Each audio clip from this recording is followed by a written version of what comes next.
Aylanib faqat haydovchilarga qaytib kelaveramizda. Shunga hayron qolaman. Haydovchilarga yana bir yangilik.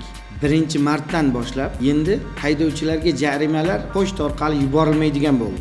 Endi kim jarimaga tortilsa, ushbu jarimalar unga onlayn tarzda telefon raqamiga, yagona darchadagi mobil ilovasi bo'lsa, yagona darchani mobil ilovasiga yoki bo'lmasa, yo'l harakati xavfsizligining rasmiy platformasi Safe Road, ya'ni xavfsiz yo'l platformasiga yuboriladigan bo'ldi.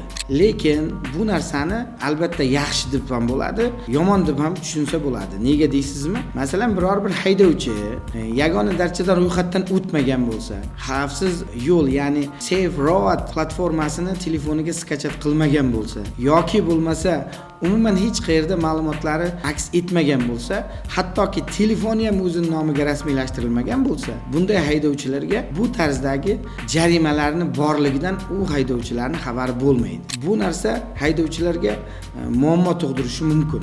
Ya'ni noqonuniy jarimalar kelgan paytlarda sudga murojaat qilish yoki yo'l harakati xavfsizligi idoralarining ma'muriy amaliyot bo'limiga ariza bilan murojaat qilish muddatlarini o'tkazib qo'yish ehtimoli mavjud. Endi bu narsani siz qanday baholaysiz? Yaxshi deb hisoblaysizmi yoki salbiy fikrdamisiz ushbu yangilikdan? Fikrlaringizni kommentariyada qoldirishingizni va imkoni bo'lsa bergan ma'lumotimiz uchun bitta laykni ayamasdan bosishingizni so'rayman.